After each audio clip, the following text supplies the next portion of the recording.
హల్లెలూయా. మంచిది. కొన్ని మాటలు మనం జాగ్రత్తగా వినాలి. చాలా ప్రాముఖ్యమైనటువంటి దినం. మరి ఈస్టర్ దినం, ఆదివారపు దినం, అంతే కదా. మనం ఈస్టర్ అనగానే యేసు ప్రభు తిరిగి లేచాడు అని మనకి తెలుసు. అందుకు యేసు ప్రభు తిరిగి ఈ భూమి మీద లేచాడు అంటే మరి యాక్సిడెంటల్గా, అంటే అప్పటికప్పుడే ఆయన చెప్పి లేచిపోలేదు. అంతకు ముందే ఆయన చెప్పాడు. ఆయన ఏం చెప్పాడో అది నెరవేర్చాడు. ఆయన ఏమన్నాడు? మత్తయి సువార్త 16వ అధ్యాయంలో ఒక మాట, అంటే లేస్తానని ముందు ఆయన చెప్పిన సందర్భాలు మనం వింటే, మరి ఆయన ముందుగా అన్నీ ఎరిగినవాడు. ఇప్పుడు మనం 139 కీర్తనలు చదువుకున్నాం. అంటే మనకు తలంపు పుట్టక మునిపే ఆయన ఎరిగాడు. మన నోట మాట రాకముందే ఆయనకి తెలుసు. అంటే మనం ముందున్నాడు, ఆయన మన వెనుక ఉన్నాడు, మనల్ని ఆవరించి ఉన్నవాడు. అంటే దేవుడు అంటే అన్నీ ఎరిగినవాడు. భూత వర్తమాన భవిష్యత్ కాలాలు ఎరిగినవాడే దేవుడు. అర్థమైందా? అంటే అన్నీ ఎరిగినవాడు, అంతటా ఉన్నవాడు, అన్నిటా ఉన్నవాడు దేవుడు. అందుకే ఆయన మరి అన్నీ ఎరిగినవాడు కనుక ఆయన ముందుగానే చనిపోతానని చెప్పి తిరిగి లేస్తానని చెప్పిన సందర్భాలు మత్తయి సువార్త 16వ అధ్యాయము 21వ వచనంలో ఏమన్నాడంటే, మరి అప్పటి నుండి తాను యెరూషలేమునకు వెళ్ళి పెద్దల చేతను ప్రధాన యాజకుల చేతను శాస్త్రుల చేతను అనేక హింసలు పొంది చంపబడి 3వ దినమున లేచుట అగత్యమని యేసు తన శిష్యులకు తెలియచేయ మొదలు పెట్టగా. చూసారా? లేఖనాల ప్రకారం మనుష్య కుమారుడు పాపుల చేతికి అప్పగించబడతాడని చెప్పాడు. మరి శ్రమపరచబడతాడు, మరి సమాధి చేయబడతాడు, 3వ రోజు లెగుస్తానని ఆయన చెప్పడం మొదలు పెట్టాడు. ఇది జరగబోతున్న దాని కొరకు ప్రభువు చెప్పాడు. ఇది విన్నవారికి ఎలా ఉంది? ఇదేంటిది, ఇంకా ఏం జరగకముందే చంపేస్తారంటున్నాడు, సమాధి చేయబడతారంటున్నాడు, తిరిగి లేస్తానని చెప్తానంటున్నాడు అని చెప్పి ఆయన విషయమై చాలామంది ఆలోచనలో పడిపోయారు. ఎంత శక్తిమంతుడా అని వాళ్ళకి అర్థమవుతుంది. అయితే ఇప్పుడు మనం చెప్పుకోవాల్సింది ఏమిటంటే, ప్రియమైన వల్ల 3వ దినమున లేచుట అగత్యమని యేసు తన శిష్యులకు తెలియజేశాడు. 3వ రోజు లెగడం ఏమన్నాడు? అసత్యం కాదు, అగత్యమని. అంటే లేచుట అగత్యం అంటే నిజంగా తప్పకుండా లెగుస్తాను అని వాళ్ళకు నిశ్చయతను తెలియజేశాడు అన్నమాట. ఎవరికి చెప్పాడు? శిష్యుడికే చెప్పాడు. అయితే ఇంకొక సందర్భంలో ఏమన్నాడు? అందులోనే 17వ అధ్యాయం 22వ వచనంలో అన్నాడు.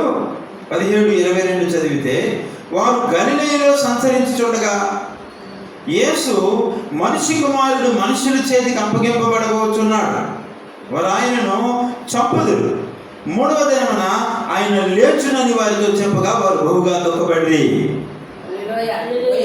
ఇంకా జరగక ముందే ఈ మాటలన్నీ ఆయన చెప్తున్నాడు. అందుకే ఆయన ముందుగా ఎరిగినవాడు, రాబోతున్నది గ్రహించినవాడు. ఆయన దేవుడికి తప్ప మరి ఎవరికి తెలియదు. ఎవరైనా చెప్పగలరు? రేపు ఏం జరుగుతుందో చెప్పండి. ₹1,00,000 ఇస్తాను, రేపు ఏం జరుగుతుందో చెప్పండి. చెప్పగలరా? ఎవరు చెప్పలేరు. రేపేం జరుగుతుందో ఈ లోకమంతా ఇచ్చి ఎవరికి మంచిగా చెప్పమన్నా చెప్పలేడు. ఒకరు చెప్పినా ఫెయిల్ అయిపోతాడు. ఎంతో మంది అలాగా. అందుకే కాలజ్ఞానం ఎవరికి లేదు, యేసు ప్రభువుకి ఒక్కడికే ఉంది. జరగబోతుంది. అందుకే ఏమన్నాడు ఆయన? ఆల్ఫయు నేనే, ఓమెగయు నేనే, మొదటివాడును నేనే, కడపటివాడును నేనే. ఏమన్నాడు? ఇదిగో మృతుడినై తిని కానీ యుగయుగములు సజీవుడినై ఉన్నాను అన్నాడు. చూసారా?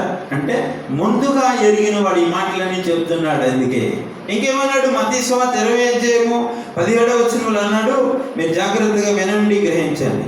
యేసు యెరూషలేమునకు వెళ్ళనై ఉన్నప్పుడు ఆయన 12 మంది శిష్యులను ఏకాంతముగా తీసుకొని పోయి మార్గమందు వారితో ఇట్లను, ఇదిగో యెరూషలేమునకు వెళ్ళుచున్నాం, అక్కడ మనిషి కుమారుడు ప్రధాన యాజకులకును శాస్త్రులకును అప్పగింపబడును, వారు ఆయనకు స్మరణ శిక్ష విధించి ఆయనను అపహసించుటకు, కొరడాలతో కొట్టుటకును, సిలువ వేయుటకును అన్ని జనులకు ఆయనను అప్పగింతురు.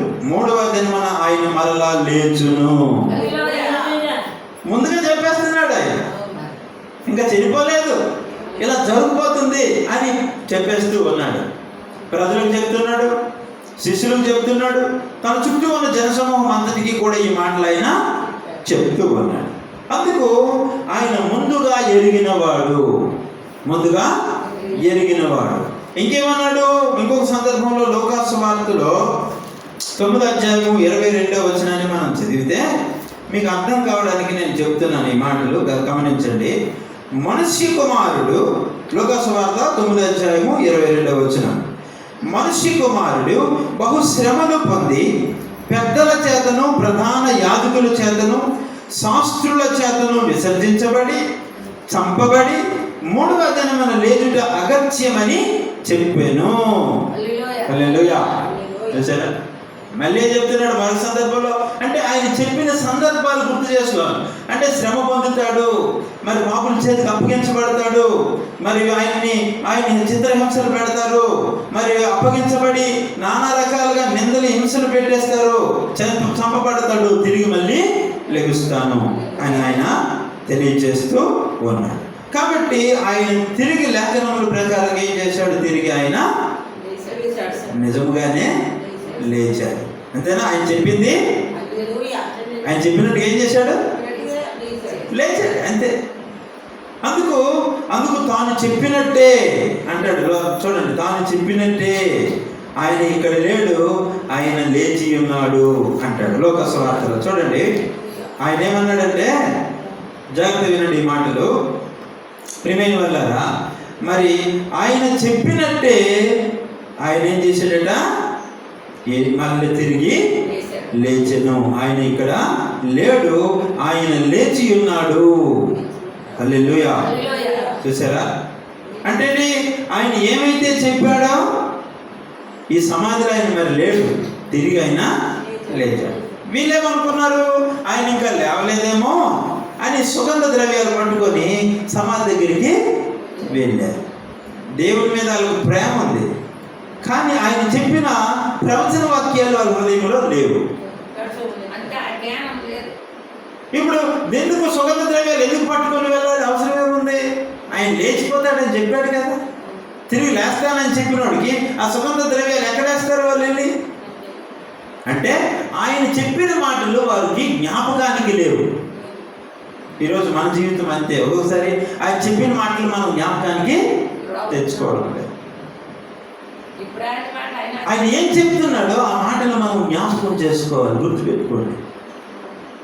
అందుకే వారు జ్ఞాపకం తెచ్చుకోలేదట. కొన్నిసార్లు ఆ మాట చెప్తాడు, ఆ మాటలు అంటాడు.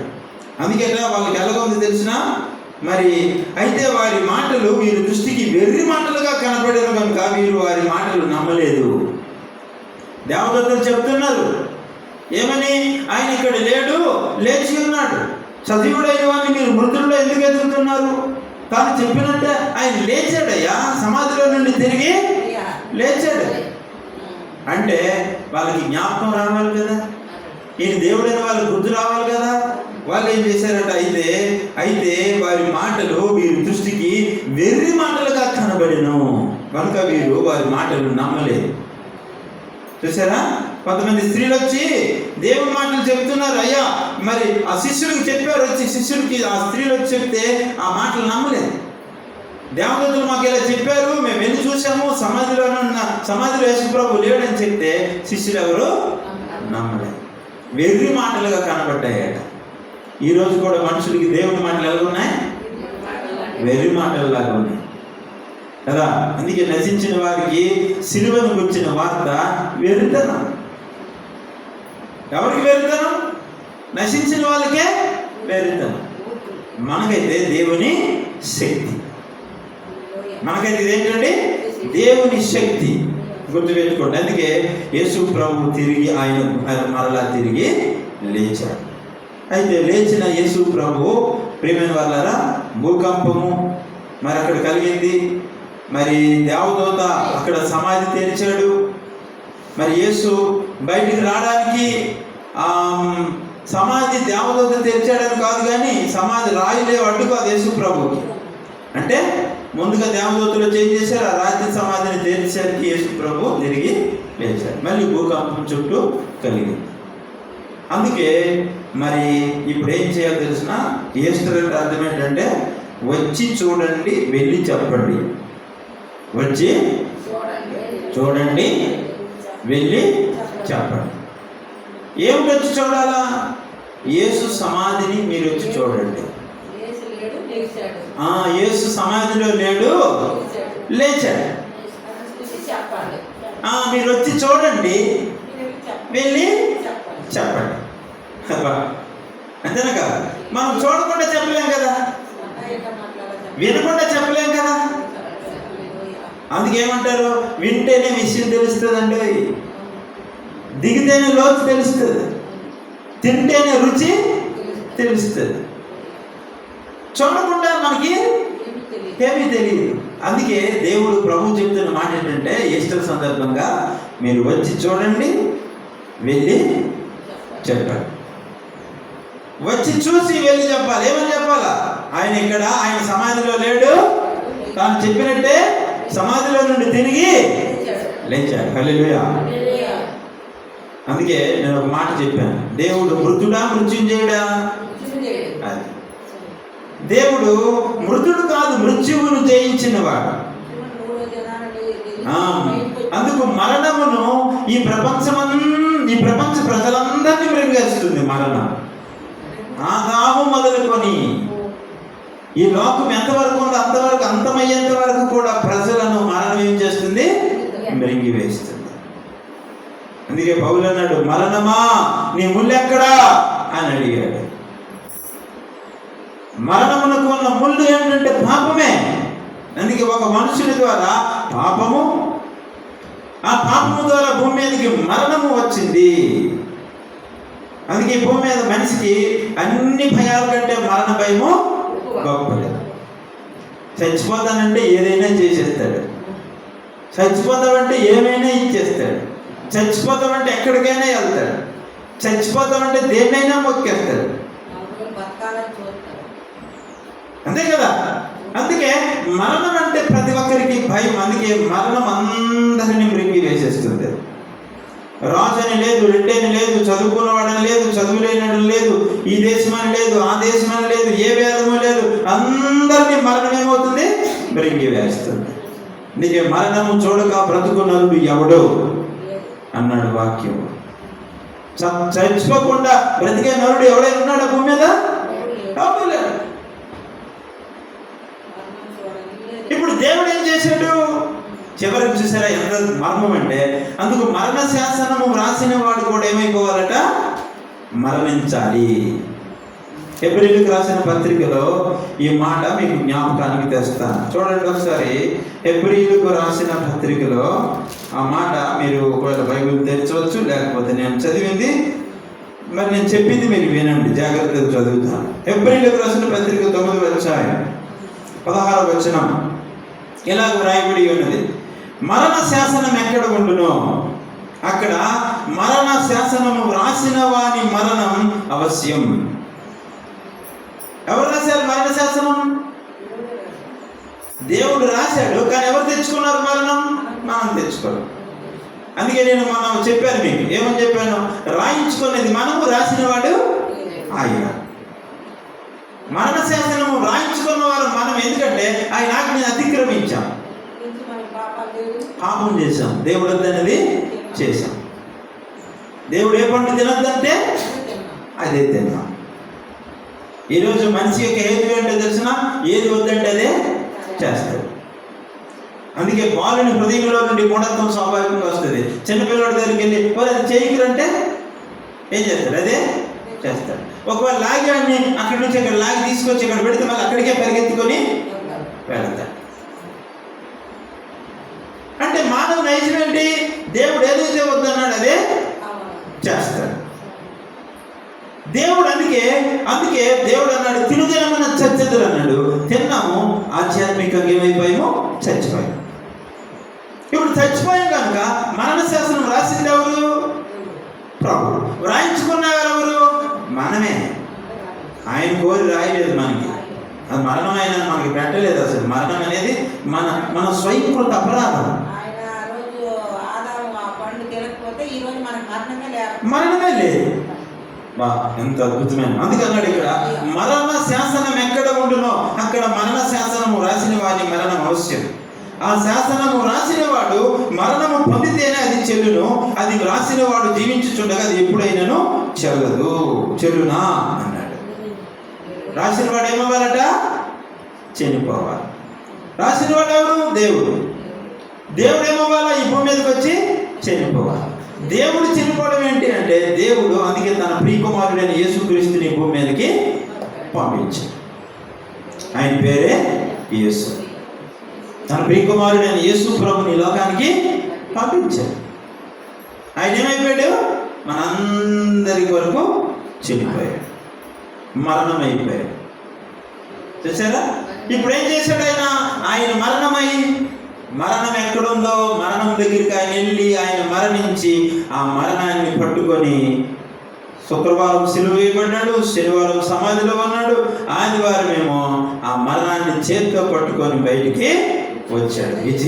విజయుడై భూమి మీదకి మళ్ళీ వచ్చాడు. హల్లెలూయా.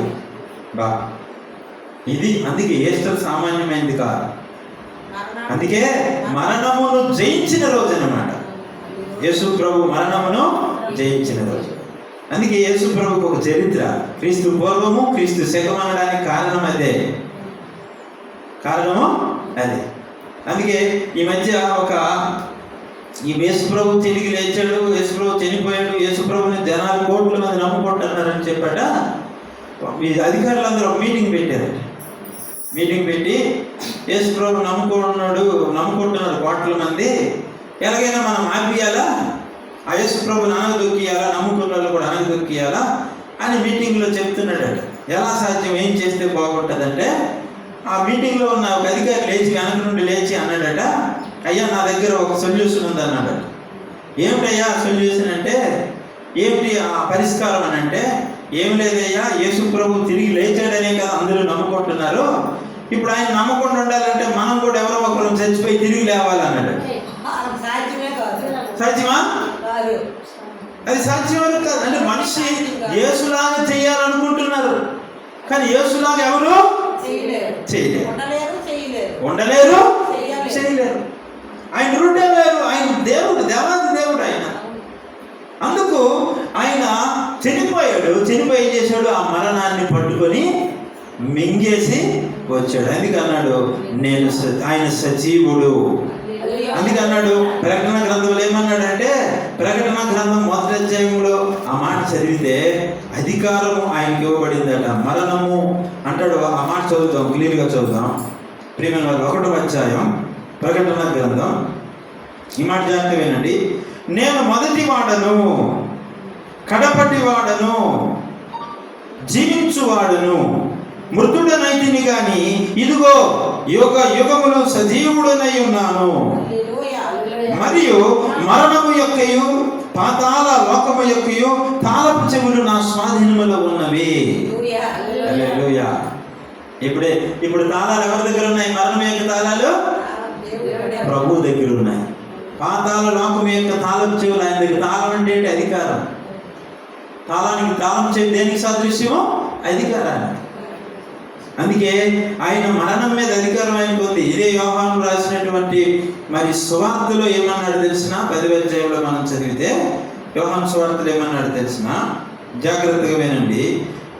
నేను దాన్ని మరలా తీసుకున్నట్లు నా ప్రాణం పెట్టుచున్నాను, ఇందువలననే నా తండ్రి నన్ను ప్రేమించుచున్నాడు. ఎవడను నా ప్రాణం తీసుకొనడు, నా అంతటా నేనే దాన్ని పెట్టుచున్నాను.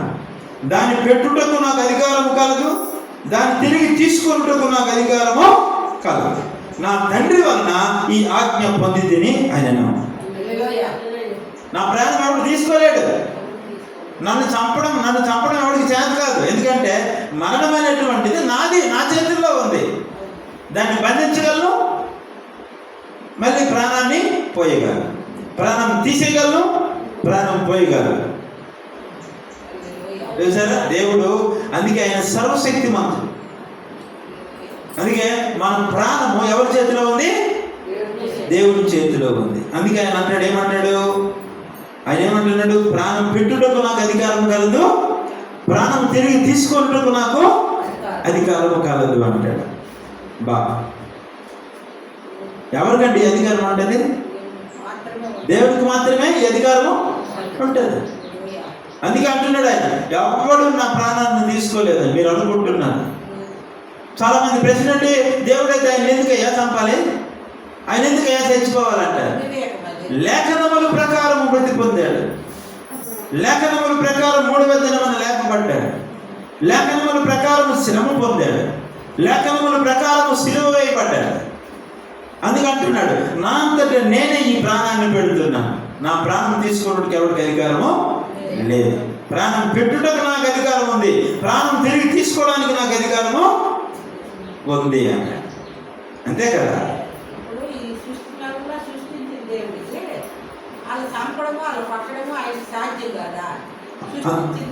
అందుకే దేవాది దేవుడు ఈ మాట మనకి చెప్తున్నాడు. అందుకే తాళపు అన్నాడంటే దాని అర్థం ఏంటంటే తన అధికారానికి సూచన, తన అధికారానికి సూచన. అందుకు ప్రియమైన దేవుని బిడ్డలారా, మనం గమనించాలి, మరణం అందరినీ మృంగి వేస్తుంటే ఆయన మరణాన్ని ఏం చేశాడు? జయించాడు, మృంగి వేశాడు. అందుకే మరణమును మృంగి వేసినటువంటి మృత్యుంజయుడు, మృత్యుంజయుడు. దేవుడు మృతుడు కాదు, మృత్యువును జయించినవాడు. అందుకే అలాంటి దేవాది దేవుడు ఈ లోకంలో ఈ రోజుకి సజీవంగానే మన మధ్య ఉన్నాడు. ఇప్పుడు ఆయన ఉన్నాడు. ఇప్పుడు ఆయన ఏం చేశాడు? ఉన్నాడు. మోషేకి బయటకు వచ్చిన మాట అదే. మోషే అడిగాడు, నాయనా నేను ఇశ్రాయేలీయుల దగ్గరికి వెళ్తే వాళ్ళు నీ పేరేంటని అడిగితే నేనేం చెప్పాలి అని అంటే, నేను ఉన్నవాడను అని చెప్పాను. పేరు ఉన్నవాడు అనేది పేరు కాదు, తన విశేష లక్షణం, తన గుణం అది. ఏంటి? దేవుడు ఎప్పుడు ఉన్నవాడు, దేవుడు ఎప్పుడు ఉన్నవాడు. అందుకేమన్నాడు హెబ్రీ గ్రంథకర్త ఒక మాట రాశాడు. ఆ మాట కూడా చదువుదాం, చూడండి 11వ అధ్యాయంలో. ఈ మాట మనందరికీ అవసరం. అందుకే యేసుక్రీస్తు నిన్న నేడు ఒక్కటే రీతిగా ఉన్నాడు. అవును, యుగ యుగములకు ఒకటే రీతిగా ఉండును. చూసారా ఏమని రాశాడు? యేసుక్రీస్తు నిన్న నేడు ఒకటే రీతిగా ఉన్నాడు. ఆయనలో మార్పు లేదు. మళ్ళీ అంటాడు, అవును యుగ యుగములు ఒకటే రీతిగా ఉండును. ఎన్ని యుగాలు వస్తాయి, అన్ని యుగ యుగాలలో కూడా ఆయన ఒకే రీతిగా ఉంటాడు. అందుకే ఆయన మార్పు లేనివాడు, ఆయన మారనివాడు, ఆయన మాట తప్పనివాడు, ఆయన మాట ఇచ్చి నెరవేర్చినటువంటి వాడు, సామాన్యమైన వాడు కాదు అతను. అందుకే మృతిని గెలిచి మృత్యువును జయించినటువంటి దేవుడు ఆయన. అందుకే ఆయన ఎప్పుడు ఒకే రీతిగా ఉన్నాడు. మనుషులు మారిపోవచ్చు, రాజ్యాలు మారిపోవచ్చు, రాజులు మారిపోవచ్చు, అధికారులు మారిపోవచ్చు, ప్రజలు మారిపోవచ్చు, మనసులు మారిపోవచ్చు. ఎవరు మారినా కానీ దేవుడు ఎన్నడూ ఎప్పుడు ఎక్కడ మారేవాడు ఆయన కాడు. అందుకే ఆయన ఉన్నవాడు. అందుకే ఆ రోజు పునరుత్థానం అనేది లేకపోతే ఈరోజు నేను ప్రకటించే ప్రకటన వ్యర్థం. ఈరోజు సువార్త చెప్పడం, ఈరోజు మందిరం ఉండదు. ఈరోజు మరి ఇక్కడ కూర్చొని మనం దేవుణ్ణి ఆరాధించవలసిన పని లేదు. అందరిలాగే మనం ఏదైతే అది దేవుడిని ఆరాధించుకోవచ్చు. కానీ ఇతనే దేవుడిని ఎందుకు ఆరాధించాలి అంటే, ఈయన మరణమును గెలిచిన మృత్యువ జయుడు. ఆయన నిన్న నేడు ఒక్కటే రీతిగా ఉన్నవాడు. అవును యుగ యుగములు ఒక్కటే రీతిగా ఉంటాడు. మరణము యొక్క పాతాళ లోకము యొక్క తాళపు చెవులు ఆయన దగ్గర ఉన్నాయి. ఆయన ప్రాణం ఎవడు తీసుకోలేదు, ఆయనంతటా ఆయన ప్రాణం పెట్టాడు. ప్రాణం పెట్టడానికి, ప్రాణం తీసుకోవడానికి ఆయన అధికారం ఆయనకి ఉంది. అందుకే పునరుత్థానం అనేది గొప్పది. మరి కొరింథీయులకు రాసిన మొదటి పత్రిక 15వ అధ్యాయంలో ఒక మాట చెబుతున్నాడు పౌలు. ఏమన్నాడంటే, చాలామంది ప్రేమిన వాళ్ళరా ఎప్పుడు కూడా మంచి బాధ పక్కన దుర్బాధ ఉంటుంది, మంచి పక్కనే చెడు ఉంటుంది, వెలుగు కిందే చీకటి ఉంటుంది. ఒక కిరోసిన్ బుడ్డి చీకటి గదిలో పెట్టు, మా వెలుగంతా గదంతా వెలుగు ఉంటుంది. అమ్మ చీకటి ఎక్కడ ఉంది అంటే ఎక్కడ ఉంది? బుడ్డి కిందనే ఉంది చీకటి. అంటే ఎక్కడ మంచి ఉంటుందో అక్కడ చెడు కూడా ఉంటుంది. జాగ్రత్తగా ఉండాలి. ఎక్కడ దేవుడు ఉంటాడో అక్కడ సైతాన్ కూడా ఉంటాడు. ఎక్కడ మంచి బాధ ఉంటుందో, సత్యం ఉంటుందో అక్కడ అసత్యం కూడా ఉంటుంది. అలాగా పౌలు చాలా మటుకు ఈ మాటలు చెప్తున్నాడు. అందుకే పునరుత్థానం లేదని చాలా మంది అనుకుంటున్నారట. క్రీస్తు, అందుకే కొరింథీయులకు రాసిన మొదటి పత్రిక 15వ అధ్యాయం 12వ వచనం చదివితే, క్రీస్తు మృతులలో నుండి లేపబడి ఉన్నాడని ప్రకటింపబడుచుండగా మీలో కొందరు మృతుల పునరుత్థానం లేదని ఎట్లు చెప్పుచున్నారు? మృతుల పునరుత్థానం లేని ఎడల క్రీస్తు కూడా లేపబడి ఉండలేదు. మరియు క్రీస్తు లేపబడి ఉండని ఎడల మేము చేయి ప్రకటన వ్యర్థమే, మీ విశ్వాసమును వ్యర్థమే. అయితే పునరుత్థానం లేదంటారా మీరు? చనిపోయిన వాడు తిరిగి లేవలేదంటారా? చాలా మంది అంటారు, ఎలా వెలిగిస్తారులేండి, ఎవరు చూశారులేండి అంటారు. తప్పుడు బాధ, అది తప్పుడు అభిప్రాయాలు ఉంటాయి మనుషులకి. అందుకు దేవుడు క్రీస్తును లేపనని ఆయనను గురించి మేము సాక్ష్యము చెప్పి ఉన్నాము కదా. మృతులు లేపబడని ఎడల దేవుడు ఆయనను లేపలేదు కనుక మేము దేవుని విషయమై అబద్ధపు సాక్షులము కాకపడుచున్నాము. మృతులు లేపబడని ఎడల క్రీస్తు కూడా లేపబడలేదు. క్రీస్తు లేపబడని ఎడల మీ విశ్వాసము వ్యర్థమే, మీరింకను మీ పాపములలోనే ఉన్నారు. అందుకే ఆయన ఇక్కడ లేడు, ఆయన సజీవుడై తిరిగి లేచాడయ్యా, మేము దానికి సాక్షులం. యేసుప్రభు లేచాడని సాక్ష్యం ఏంటి? ఖాళీ సమాధి సాక్ష్యం. ఖాళీ సమాధిని చూచి చెప్పిన వారే సాక్ష్యం. అందుకే యేసుప్రభు లేచిన వాడు లేచినట్టుగానే పరలోకానికి వెళ్ళిపోలేదు. 40 దినాలు భూమి మీద ఉన్నాడు. జనానికి అందులో అవిశ్వాసం ఎక్కువ కదా, అంత తేలిగ్గా నమ్ముతారా జనాలు? మనిషి చూసిందోటి, చెప్పిందోటి, విన్నదోటి, నమ్మిదోటి. మనుషులకు మూఢత్వం ఎక్కువ, అవిశ్వాసం ఎక్కువ. చూస్తే కానీ కొంచెం నమ్మరు, వింటే కానీ నమ్మరు, తాకితే కానీ నమ్మరు. అందుకు దేవుడు ఏం చేశాడు? చనిపోయి తిరిగి లేచిన వాడు అలా వెళ్ళిపోలేదు. కానీ 40 రోజులు భూమి మీద ఉండి 11 ప్రత్యక్షతలు, 11 సార్లు ఆయా సందర్భాల్లో ప్రత్యక్షమై ఇదిగో నేను ఉన్నాను, తిరిగి లేచానని రుజువుపరుచుకొని పరలోకానికి వెళ్ళాడు. కొందరు ఏం చేశారు? మృతుల పునరుత్థానం లేదయ్యా, ఆయన ఎక్కడ లేచాడు అంటున్నారు కొందరు. పునరుత్థానం లేకపోతే, ఈ భూమి మీద చనిపోయిన వాడు తిరిగి లేపబడకపోతే పరలోకం ఉందని మనం నమ్మలేం కదా. భూమి మీద శరీరం ఉన్నట్టుగా పరలోకంలో మన ఆత్మలు ఉంటాయి.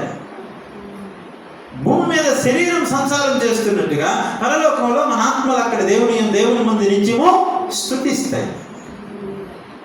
భూలోకం ఉంది మనం ఉన్నామని ఎంత నిజమో, పరలోకం కూడా ఉంది మన ఆత్మలు అక్కడ ఉంటాయని అంతే నిజం. చాలామంది ఇది నమ్మకం ఏమంటారంటే పునరుత్థానం లేదు, చచ్చిపోయినట్టు తిరిగి లేవడని కొంతమంది చెప్తారు. ఎందుకు చెప్తారు తెలిసిన? వారి మత అభివృద్ధి కొరకు చెప్తారు. వారి మతము పటిష్టం కోసం చెప్పుకుంటారు. యేసు ప్రభుని అణిచివేయాలని, ఆయనకి ఎవరు కూడా నమ్మకూడదని చెప్పి కొన్ని తప్పుడు ప్రచారాలు చేసేవారు చాలామంది ఉంటారా? ఉదయమే చదివాను వాక్యాలు మత్తయి సువార్తలోని. చూడండి ఎలాంటి జనాలు అంటే, ఎలాంటి అధికారులు అంటే, మత్తయి సువార్త 28వ అధ్యాయంలో ఆ మాట చదువుతాను, మీరు చాలా జాగ్రత్తగా వినండి. వారు వెళ్ళుచుండగా కాముల వారిలో కొందరు పట్టణంలోనికి వచ్చి జరిగిన సంగతులన్నింటినీ ప్రధాన యాజకులతో చెప్పారు. కాముల వారిలో కొందరు పట్టణంలోకి వచ్చి జరిగిన సంగతులన్నింటినీ ప్రధాన యాజకులతో చెప్పారు. ఏమని చెప్పారంటే, అయ్యా మేము అక్కడ కావలి కాశాం, కానీ ఆదివారం తెల్లవారుతుండగానే సమాధి రాయి ఎవరో వచ్చి తొలిపించారు, భూకంపం కలిగింది, సమాధి కట్టబడినటువంటి ముద్రలన్నీ వీడిపోయాయి అని కావలి వారు వచ్చి ప్రధాన యాజకులకు చెప్పారు.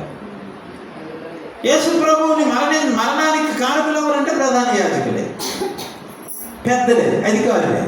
ఈ అధికారులకి ఈ కావలి వారు వచ్చి చెప్తే వాళ్ళు ఏమన్నారంటే, కాబట్టి వారు పెద్దలతో కూడి వచ్చి ఆలోచన చేసి ఆ సైనికులకు చాలా ద్రవ్యం ఇచ్చి, మేము నిద్రపోవచ్చుండగా అతని శిష్యులు రాత్రి వేళ వచ్చి అతన్ని ఎత్తుకొని పోయారని మీరు చెప్పండి. ఇది అధిపతి చెవిని పడిన యెడల మేము అతన్ని సమ్మతిపరిచి మీకేమీ తొందర కలుగకుండా చేతుమని చెప్పారు. అప్పుడు వారు ఆ ద్రవ్యం తీసుకొని తమకు బోధింపబడిన ప్రకారం చేసి ఈ మాట యూదుల్లో వ్యాపించి నేటి వరకు ప్రసిద్ధమై ఉన్నది. కావున వారికి తెలుసు యేసుప్రభు లేచాడని. కానీ వాళ్ళు వెళ్ళి ఆ మాట చెప్పేసరికి వాళ్ళు ఏమన్నారు, పెద్దలు డబ్బు ఇచ్చారు.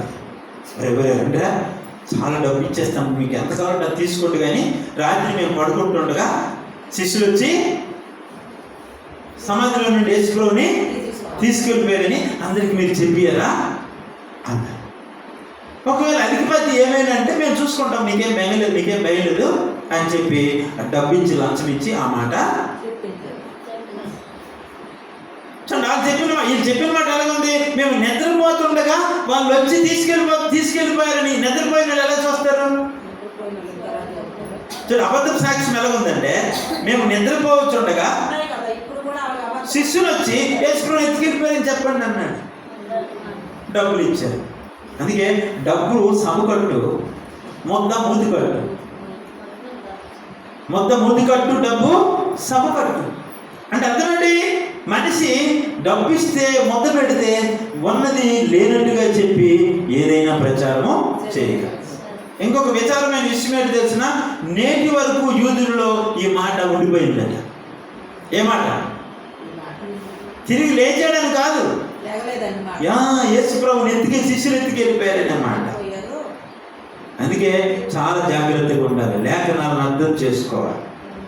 ఈ రోజుకు ప్రపంచంలో యేసుప్రభు సమాధి ఖాళీగానే ఉంది. అందుకే ఆయన జయశీలుడు, ఆయన విజయశీలుడు, ఆయన మృత్యుంజయుడు, ఆయన అన్నీ ఎరిగినవాడు. అందుకు అలాంటి దేవుడు మన దేవుడు, నా దేవుడు, మీ దేవుడు. అంత గొప్ప దేవుని మనం కలిగి ఉన్నాం. ఈ రోజుకి ఆయన నివసిస్తూనే ఉన్నాడు, మన మధ్య ఆయన ఉన్నాడు. అందుకే అన్నాడు, యెషయా గ్రంథంలో అన్నాడు 58వ అధ్యాయంలో, ఇదిగో నీవు పిలవగా నేనున్నాను అంటాడట. నువ్వు పిలిస్తే నేనున్నానని చెప్పగలిగిన వాడు ఎవరు? చనిపోయి తిరిగి లేచిన వానికే సాధ్యం. కాబట్టి అలాంటి దేవుడు నువ్వు ప్రార్థిస్తే ఉంటాడు, నువ్వు పలకరిస్తే ఉంటాడు, నువ్వు మరి స్తుతిస్తే ఆయన ఉంటాడు, నువ్వు మందిరానికి వచ్చినప్పుడు ఆయన ఉంటాడు, నువ్వు బయటికి వెళ్ళినప్పుడు ఆయన ఉంటాడు, నువ్వు ఎక్కడికి వెళ్ళినా ఆయన నీతోనే ఉంటాడు. అందుకే శిష్యులకి లాస్ట్కి ఒక మాట చెప్పేశాడు. ఏమన్నాడంటే, భూమి మీద పరలోకంలోనూ నా సర్వాధికారం ఇవ్వబడి సదాకాలం నేను మీతో కూడా ఉన్నాను. భూ దిగంతముల వరకు వెళ్ళి నా సువార్త మీరు చెప్పండి. ఏమన్నాడు? సదాకాలం నేను మీతో కూడా ఉన్నాను.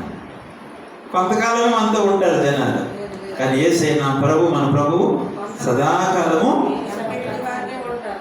అందుకే ఈ దేవుడు అందుకు మరణము వరకు మనకు తోడుగా ఉంటాడు, సదాకాలం ఆయన మనల్ని నడిపిస్తాడు. గుర్తుపెట్టుకోండి. అందుకే ఆయనతో మనం కూడా ఎలా ఉండాలా? మనం చచ్చినంత వరకు, ఆయన వచ్చినంత వరకు ఆయనతో మన జీవితాన్ని కట్టుకోవాలి, మన విశ్వాసాన్ని కొనసాగించుకుంటూ ఉండాలి. అందుకే యేసు సామాన్యమైన వాడు కాదు, ఆయన సజీవుడు. ఆయన మృతుడు కాదు, మృత్యుంజయుడు. ఆయన పాపాత్ముడు కాదు, ఆయన పరిశుద్ధుడు. అంత గొప్ప దేవుణ్ణి ఈరోజు మనము కలిగి ఉన్న మన ప్రభువును బట్టే, కలిగి ఉన్న దేన్ని బట్టి కాదు మనం అతిశయించడం. అందుకే అతిశయించేవాడు ప్రభువునందే అతిశయించాలి. కొందరు గుర్రములను బట్టి అతిశయిస్తారు, మరి కొందరు రథములను బట్టి అతిశయిస్తారు. మనమైతే మన దేవుడైన యెహోవా నామమును బట్టి మనం ఏం చేయాలా? అతిశయించాలి. మా దేవుడు నాకున్నాడయ్యా అని చెప్పగలరు. అంత గొప్ప దేవుడిని కలిగి ఉండి మనం ముందుకు కొనసాగుదాం. అట్టి కృప దేవుడు మనకి దయచేయును గాక. దేవుడి కొద్ది మాటలు దీవించును గాక. ఆమేన్.